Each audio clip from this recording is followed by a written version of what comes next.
En lo profundo del océano yacen secretos olvidados, tesoros, naufragios, misterios, crónicas imposibles. Bienvenidos a Relatos Marinos, donde las leyendas del mar cobran vida. El 3 de octubre de 1955, el mar en Apia, Samoa Occidental, se mostraba quieto, demasiado quieto, como si aguardara algo, como si supiera algo que los marineros no podían entender. Aquel amanecer, el Joyita, una embarcación de madera marcada por los años, partió con 25 personas a bordo. Era una simple travesía hacia las islas Tokelau, nada más. Turistas, comerciantes, un sacerdote, una enfermera, marineros curtidos, todos con planes de regreso. El capitán Thomas Sanders era un hombre de rutinas. No creía en maldiciones, no creía en augurios, pero esa mañana algo lo hizo mirar 2 veces el horizonte antes de zarpar. Encubierta, la pequeña Moana, de 9 años, sostenía una muñeca rota contra el pecho. Nadie le prestó atención cuando susurró: «Moana, Bihimu Homo. No deberíamos irnos». Él ya despertó. El Joyita se internó en el océano sin saber que nunca llegarías a su destino. El mar los tragó, sin dejar huella, sin enviar un solo mensaje, sin emitir una señal de socorro. Silencio absoluto. Y sin embargo todo en aquel barco había quedado en su sitio. 5 semanas después lo hallaron a la deriva. Flotaba como si alguien acabara de abandonarlo, pero no había ni una sola almeiti a bordo. El reloj de la cocina marcaba las 10:25. El café seguía caliente en una taza agrietada. Las pertenencias intactas. Una radio destrozada por dentro, como si alguien la hubiera desarmado desde adentro. Sin romper la carcasa. No había señales de lucha, ni sangre, ni daños visibles. Solo un nombre rayado a cuchillo sobre la mesa del capitán. He woke up. Él despertó. Pero esta historia no comienza con el hallazgo. Number comienza cuando el Joyita cruzó la línea invisible, esa que separa nuestro mundo de algo que nunca debió ser despertado.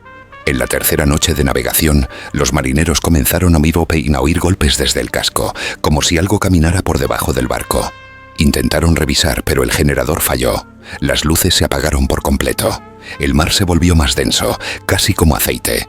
El operador de radio intentó emitir un llamado de emergencia, pero solo recibió una respuesta. Una voz deformada, grave, apenas humana, que repetía lo mismo una y otra vez. Voz radiofónica, distorsionada. ¿Por qué entraron? ¿Por qué entraron? ¿Por qué entraron? Esa fue la última transmisión del Joyita. A las 4:12 de la madrugada, el vigía gritó. Un segundo barco apareció entre la niebla. Era idéntico al Joyita. Mismo casco, mismas velas, misma bandera. Y en su cubierta, parado justo en el centro, estaba el propio capitán Sanders, con los ojos completamente negros. Fue entonces cuando comprendieron que no estaban solos, que el mar no perdona ese a quien despierta lo que duerme en el fondo. El timón giró solo, y el Joyita desapareció. Después de la aparición del barco gemelo, el Joyita cruzó un umbral que nunca debió tocar. Los marineros no lo sabían aún, pero ya no navegaban sobre el océano, sino sobre algo vivo, algo que los miraba desde abajo. Amaneció, pero el sol no apareció. La niebla se volvió tan espesa que no se distinguía el horizonte. La brújula giraba sin sentido. El viento había desaparecido. El motor, mudo. Era como si el mar se hubiera detenido para observar, como si respirara en silencio. Moana, la niña, permanecía sentada en la proa. No hablaba, no comía. Sus ojos estaban clavados en las aguas negras, como si escuchara algo que nadie más podía oír. El capitán Sanders intentó mantener el orden. Dijo que solo estaban desorientados, que el radar fallaba y que todo era producto del clima. Pero en el fondo, él ya lo sabía. Sentía que algo lo rodeaba. Uno a uno, los pasajeros comenzaron a murmurar en sueños. Algunos hablaban en idiomas que no conocían. Otros se despertaban gritando nombres que no recordaban haber oído nunca. La hermana Clara, la monja, rompió el silencio al declarar que veía sombras al pie de cada litera, esperando, siempre esperando. Esa noche el operador Kalani encontró un mensaje en la radio. No era una transmisión, era una grabación, pero con su propia voz. No bajen, no miren, no toquen el agua, no bajen. Él ya sabe que están aquí. Kalani juró que nunca grabó eso. Y sin embargo, ahí estaba, con su tono, su respiración, su miedo. Al caer la medianoche, los marineros Tomás y Reuben bajaron a la sala de motores para revisar la energía. Lo que encontraron fue imposible. El generador no estaba dañado. Estaba corroído, como si hubiera envejecido 100 años en una noche. Sus bordes se deshacían al tocarlos, y sobre el metal oxidado, alguien, o algo, había escrito con hollín una sola palabra: sumérgete. Entonces lo oyeron. Un murmullo espeso, sin idioma, que surgía desde el casco del barco. Golpes rítmicos como un tambor primitivo, seguido por el sonido de pasos. Pasos que venían desde dentro del agua. El mar ya no los rodeaba, ahora los sostenía, como una criatura que juega con su presa antes de tragarla. Cuando Rubén subió de nuevo a cubierta, lo hizo solo, y su pelo, antes gris, era completamente blanco. No dijo nada, solo miró al cielo, y empezó a sangrar por los oídos. A la mañana siguiente, el agua cambió de color. No era azul ni negra, era roja, una tonalidad espesa, como si el océano recordara todas las muertes que habían ocurrido en sus profundidades. Y entonces, alguien volvió a aparecer. El sacerdote, Padre López. Había desaparecido la noche anterior, pero ahora estaba allí, de pie en cubierta, mojado, pálido, con los labios cosidos con hilo de pescar, y con un mensaje grabado en su pecho, cortado con filo: el siguiente eres tú. Para ese punto el Joyita ya no era un barco, sino una prisión, un ataúd flotante. Cada noche el mar se acercaba más, no físicamente, no con olas, sino con susurros, con ideas, con recuerdos que no eran de ellos. Los pasajeros comenzaron a perder la noción del tiempo. Algunos hablaban con personas que no estaban allí. Otros se encerraban, cubrían espejos, tapaban sus oídos con trapos húmedos. Nadie dormía más de un par de horas. Nadie comía. Nadie confiaba en nadie. Y sin embargo, el capitán Sanders mantenía un pequeño libro negro, el registro de a bordo. En él escribía cada suceso, cada hora, cada nombre. Una rutina que le recordaba que el mundo real aún existía, hasta que lo abrió una noche y descubrió algo imposible.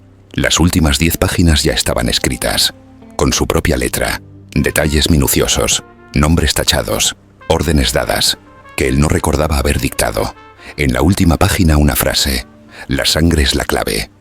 Entonces, esa misma madrugada, mientras la niebla cubría el barco por completo, una luz blanca me apareció desde las profundidades.